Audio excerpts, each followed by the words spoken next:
ये कहानी एक ऐसे खतरनाक पहाड़ की है जिसके बदलाव की वजह से इंसान ही नहीं बल्कि जानवर भी खतरे में है। तो क्या होगा, कैसे बच पाएंगे हम सब, तो आज इस कहानी में हम देखेंगे। तो कहानी शुरू होती है, हमें बताया जाता है कि पूरी दुनिया मौसम में बदलाव होने की वजह से काफ़ी परेशानी में है।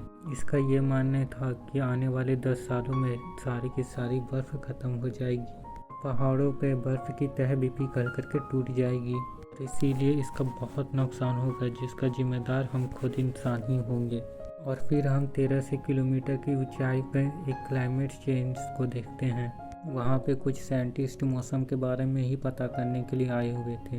वहाँ पे एक जैनिस था और उसके साथ 3 साथी और उसका एक डॉग था, और सभी उस स्टेशन में काम कर रहे थे और मौसम के बारे में जांच पड़ताल करने के लिए आए हुए थे। पैनिक ने रात को काफ़ी नशा किया हुआ था। वो सुबह उठते ही एक तेज आवाज़ से जागता है। उसकी साथी उसे बुलाने के लिए आई हुई थी। जैनिक ना चाहते हुए भी बाहर आता है। तभी उन्हें पता चलता है कि इस स्टेशन से कुछ दूरी पे जो मौसम पता करने वाली मशीन है लगी हुई है, वो अब ख़राब हो चुकी है। वो ठीक से अब काम भी नहीं कर पा रही है और उस मशीन के बिना ये मशीन भी ठीक से काम नहीं कर पाएगी। इसीलिए इन्हें उस मशीन को जल्द से जल्द ठीक करना होगा और इन्हें उस मशीन को ठीक करने के लिए जाना होता है। तो इसलिए ये सब इस बात को मान जाते हैं। और जब ये बाहर जाता है तब वो एक डॉग को देखता है जो कि बड़े ही अजीब तरीके से उस पहाड़ को देख रहा था, जैसे कि उस डॉग को उस बर्फीले पहाड़ में कुछ अजीब सा नज़र आ रहा हो। और इसीलिए वो उसका साथी उसे कहता है कि जैनिक, हमें यहाँ पे रहते हुए काफ़ी वक्त हो गया है। जैनिक, हमें यहाँ रहते हुए काफ़ी वक्त हो गया है। तुम बहुत अलग रहते हो, ऐसा क्या हो गया है? बल्कि हमें तो ऐसी जगह पे एक साथ रहना चाहिए, हमें तो दोस्ती करनी चाहिए एक दूसरे से। जैनिक कहता है कि मैं इसकी वजह तुम्हें बाद में बताऊंगा, फिलहाल तुम मेरे पीछे आओ। जब ये जा रहे थे तभी जैनिक का डॉग पीछे से भौंकते हुए गलत रास्ते पे चला जाता है। तो वो लोग दोनों भी उसके पीछे जाने लगते हैं। और जब वो लोग दोनों एक जगह पे जाके रुकते हैं तो देखते हैं कि एक लाल बर्फ़ का पहाड़ खून से लदा हुआ था। वो इस बर्फ़ को देख करके हैरान थे और खुश भी, और इसलिए यहाँ पे जैनिक का दोस्त बर्फ़ का सैंपल ले लेता है ताकि ये इस पे बाद में रिसर्च यानी कि इस पे जांच कर सके। जैनिक को पास वाले बर्फ़ से कुछ आवाज़ें भी आती है, लेकिन वो इस बात पे ध्यान नहीं देता और क्लाइमेट की मशीन को ठीक करने लगता है। और उसका डॉग उस आवाज़ को पीछा करते हुए गुफा के अंदर चले जाता है। वहीं पत्थरों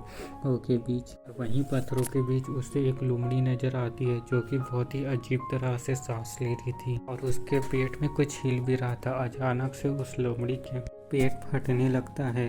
जोनी को अंदर से कुछ रोने की आवाज़ भी आ रही थी। इसीलिए जब ये जल्दबाजी में उठने लगता है तो फिर इसका सर टकरा जाता है। इसका साथी भी पहाड़ से गिर गया था। जब ये जा कर के देखते हैं तो इसका डॉग रो रहा था। उधर हम लोमड़ी की लाश भी देखते हैं, पर इसका डॉग के जिस्म में भी अजीब सा निशान था, और जबकि अंदर से और भी अजीब आवाज़ें आ रही थी, मगर जैनिक उन पे कोई भी ध्यान नहीं देता और अपने डॉग को बाहर ले आता है। ये वापस से स्टेशन में आ गए थे। तभी जैनिक का साथी उस बर्फ का सैंपल अपनी दूसरी साथी को देता है जो कि वो अपने साथ लाया था। इनके साथी उसे चेक करती है जो कहती है कि ये बहुत ही अजीब चीज़ है, कोई अजीब बैक्टीरिया जो कि इंसान या जानवरों से मिलकर के कुछ अजीब क्रिएचर पैदा कर रही है। वो जैनिक से कहती है कि जहाँ पे तुम्हें ये सैंपल मिला है तुम उस जगह पे मुझे लेकर के चलो, मैं और भी सैंपल लेकर के उन पे रिसर्च करना चाहती हूँ। जैनिक कहता है कि मैं रात को बाहर नहीं जाऊँगा, इस वक्त तो कभी भी नहीं। बाहर में बहुत ही खतरनाक लोमड़ी फिर रही है। उसके साथ ही उसे कहते हैं कि जैनिक, तुम हमें मना कर रहे हो, गुफा के पास कोई भी खतरा नहीं है, लेकिन फिर भी ये अगले दिन जाने का फैसला करते हैं। इनका एक साथी कहता है कि 2 दिन बाद वहाँ पे प्राइम मिनिस्टर अपनी टीम के साथ यहाँ पे हमसे मिलने के लिए आ रहे हैं और इसीलिए कोई भी उन्हें इस लाल चट्टान के बारे में नहीं बताएगा। जैनिक कहता है कि यह मेरा काम है, मुझे उन्हें बताना ही होगा। उधर हम प्राइम मिनिस्टर को देखते हैं जो कि कुछ रिपोर्टर के साथ वहाँ पे आती है। तो साथ जैनिक के पुरानी दोस्त भी थी जिसका नाम डेंजा था। जैनी और डेंजा के बीच में कुछ एलर्जी हो गई थी। जैनबा भी पहले पहाड़ों पे काम किया करती थी इधर स्टेशन पर। उधर जैनी के टीम वाले उसे समझा रहे थे कि तुम मिनिस्टर को कुछ मत बताना, क्योंकि ये उनका बस एक ट्रिप की तरह है, वो बिना वजह ही डर जाएंगे। इसीलिए जैनी का साथी उसे नशा की दवा भी दे देता है ताकि वो किसी को कुछ भी ना बता पाए। जैनी को डेंजा का कॉल आता है कि कल हम मिनिस्टर के साथ पहाड़ों पे जाएंगे और तस्वीरें लेंगे, और जो कि जैनी को बहुत ही अच्छा लग रहा था कि बहुत वक्त बाद वो डेंजा से मिलेगा। लेकिन वही जैनी के दोस्तों को बहुत ही डर था कि वो सारी बातें कहीं उसे ना बता दे।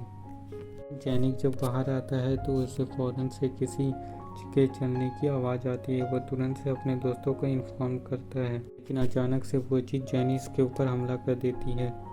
तभी जैनी कहता है कि छुप जाओ, मुझ पे किसी अजीब से दिखने वाली लोमड़ी ने हमला किया है जिसके सर पे सींग भी थे। लेकिन कोई भी जैनी की बातों पर यकीन नहीं करता। सबको लगता है कि जो कुछ भी जैनी बोल रहा है वो शायद नशे में है, और जैनी कहता है कि बहुत बड़ा खतरा है, मुझे ये बात मिनिस्टर को बतानी होगी। इसी बात पे जैनी और उसके साथियों में लड़ाई हो जाती है। उसका एक साथी समझाता है कि देखो ऐसा कुछ भी नहीं है, तुम्हें कुछ गलत फैमिली हुई है, जाओ जाकर के आराम करो। जैनिक अपने डॉग को लेकर के चला जाता है, और सोने के बाद जब वो सुबह को उठता है तो जैनिक अपने दोस्तों को भी फ़ोन करता है कि आगे मत जाना, तुम्हारी जान को खतरा हो सकता है। पर वो भी इसकी बात को नहीं मानती और अपनी टीम को आगे जाने का बोल देती है। फिर जैनिक अपनी साथी को भी उसी पहाड़ के पास लेकर के जाता है। जब वो जाकर के देखते हैं तो उस पहाड़ पे जो लाल रंग का बैक्टीरिया था वो ख़त्म हो चुका था, लेकिन फिर भी जैनिक के साथी उसे थोड़ा सा सैंपल ले लेती है। जैनिक पास में ही एक अजीब से कीड़े को देखता है जिसमें अपने ऊपर खोल चलाया हुआ था। वो उसे देख कर के डर जाता है। वो उसे अपनी एक टांग मार करके पीछे कर देता है, और इसीलिए फिर मिनिस्टर भी अपनी टीम के साथ आगे बढ़ते हैं। वो लोग एक खूबसूरत जगह रुक कर के तस्वीरें लेने लगते हैं। ये सब भी जैनिक के ही मेन स्टेशन तक जा रहे थे, जहां मौसम में बदलाव का मिनिस्टर को बताती है। ये सब वहाँ पे तस्वीरें ले रहे होते हैं, लेकिन तभी इसी दौरान इसके कैमरामैन को मच्छर काट लेता है। जब वो उसे मारता है तो उस मच्छर में अजीब सा लाल बैक्टीरिया था, और उधर स्टेशन में जब वो जैनी और वो उस अजीब से कीड़े पे रिसर्च कर रहे थे तब वो हिलने लगता है, जिससे कि सब कोई डर गए थे। तभी उसकी साथी कहती है कि इसके अंदर वही लाल बैक्टीरिया है जो कि उस पहाड़ पे से मिला था। ये बताती है कि वो अजीब कीड़ा जानवर और मच्छर के डीएनए से मिलकर के बना है, और ये लाल बैक्टीरिया है जो कि जानवरों के डीएनए से मिलकर के अजीब से जानवरों को पैदा कर सकता है। वो कहती है कि जब वो पहाड़ पे लाल बैक्टीरिया था उसकी बर्फ जब पिघली होगी तब वो पानी में शामिल हो गया होगा, जिस पानी को लोमड़ी ने पिया होगा और मच्छर जिसने उसे खाया होगा, और जबकि इन दोनों के डीएनए से मिलकर के ये कीड़ा पैदा हुआ है। अगर इसी तरह का कोई और जानवर इंसान को काट ले तो क्या होगा, तो वो बताती है कि अगर ऐसा हुआ कि इंसान का दिमाग भी जानवर की तरह हो जाएगा। जिसके बाद फिर जैनिक अपने कमरे में समझ में आ जाता है कि उसके डॉग में भी कोई क्रिएचर है जो कि अब तेजी से उसके पेट में पैदा हो रहा है। जैनिक एक बार फिर डेंजा को कॉल करता है और उसे कहता है कि अभी तुम जिस रास्ते से आ रहे हो वहाँ पे लाल बैक्टीरिया वाले जानवरों को खतरा हो सकता है, तुम्हें दूर रहना चाहिए।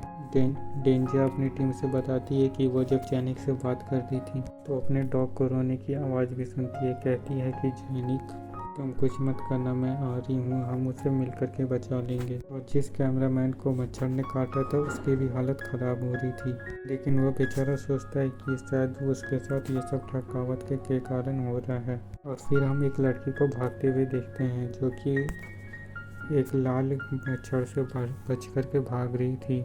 तभी उस लड़की का पैर एक पत्थर से टकरा जाता है और वो गिर जाती है, और वो खतरनाक से दिखने वाली जानवर उसके पैर पे बार बार वार कर रही थी। और रेलवे स्टेशन पे वो जैनिक की कहता है कि मैं इन सब चीज़ों के बारे में मिनिस्टर को बता दूंगा, और कहता है कि तुम पागल। उसके दोस्त कहते हैं कि तुम पागल मत बनो, इस लाल बैक्टीरिया वाले के बहाने में सारे लोग डर जाएंगे और सिर्फ ड्रामा बनेगा। हम इस पर रिसर्च करके कोई ना कोई हल ज़रूर ही निकाल लेंगे, और देखो फिर हम मशहूर भी हो जाएंगे। मगर वो इन बातों पे ज़रा भी यकीन नहीं करता है। वो कहता है कि हिम्मत है तो मुझे रोक करके देखा। वो जा चुका था। वो रास्ते में देखता है कि एक बकरी का पेट फटा हुआ था। जैनिक अब सोचता है कि हमारे पास बहुत बड़ा खतरा आने वाला है। उधर जेंजे की टीम में भी कैमरामैन को बुखार हो गया था, इसलिए पूरी टीम अब उधार रोकने के बारे में सोचती है। कैमरामैन को मच्छर ने जिस एरिया में काटा था वो एरिया पूरा सूज चुका था। और उसका जिस्म भी बहुत ही लाल हुए जा रहा था। उसके टीम के बाकी को लोग कहते हैं कि हमें रुकना नहीं है, हमें जल्दी से स्टेशन में जाना होगा। तो वहाँ पे से जाने को बोलती है, तभी वो लड़की वहाँ पे भागते हुए आती है जिसे चील ने काटा था। वो आकर के इनके ऊपर गिर जाती है और कुछ भी बोल नहीं पाती है। तभी वहाँ पे एक चील उनके इर्द गिर्द चक्कर लगाने लगती है। ये सभी उस चील को देख करके डर जाते हैं। मिनिस्टर का बॉडीगार्ड उसे चील को गोली मारने के बारे में सोचता है, लेकिन तभी वो चील गायब हो जाती है। सभी को लगता है कि वो जा चुकी थी, लेकिन ऐसा नहीं था। वो अचानक से आकर के उस बॉडीगार्ड के ऊपर हमला कर देती है। कैमरामैन भी, जिसे मच्छर ने काटा था, वो यहाँ से डर के मारे भाग जाता है। एक निधा जैनिक भी आ गया था, जो कि सबको बचा करके स्टेशन पे ले आता है। जल्द से जल्द उस लड़की को लेटा करके उसका इलाज करते हैं जिसे चील ने काटा था, और उनकी टीम के आधे लोग बाहर ही रह गए थे।